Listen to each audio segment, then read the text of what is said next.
Are there any downsides, from whether it's a digestive health or a gut health, or even like maybe especially for certain populations, perhaps that need to be taken into account as opposed to just saying 1.6 grams per kilo blanket statement for everyone?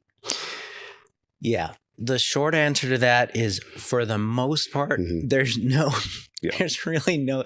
Protein is the macronutrient where you'd be hard pressed to find the downside of overdoing it.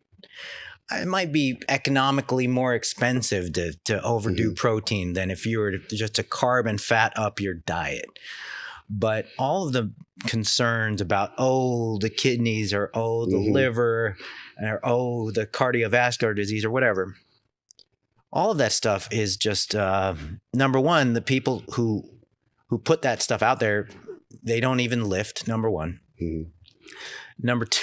It's an important factor.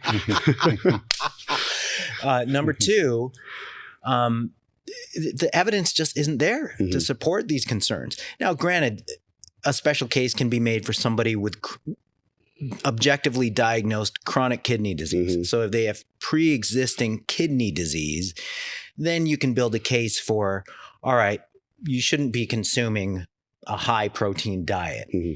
But then you have to think of trade-offs too. When you really start lowballing the protein, let's say going towards the RDA or even below the RDA for some people who are really scared of protein during kidney disease, you have to think of what kind of trade-off you're making, because everybody's eventually going to age and everybody's going to eventually want to protect against sarcopenic losses in muscle mass.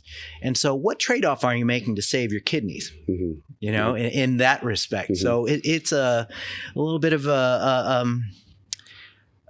there's a tightrope to walk there sometimes. And to be open, I didn't want to ask you that question, but it's still out there to a degree, that in some populations, like the fear of what higher protein intakes could do in terms of negative side effects. And it seems to be a very hard demon to get rid of in that regard, It's just been perpetuated since the 80s.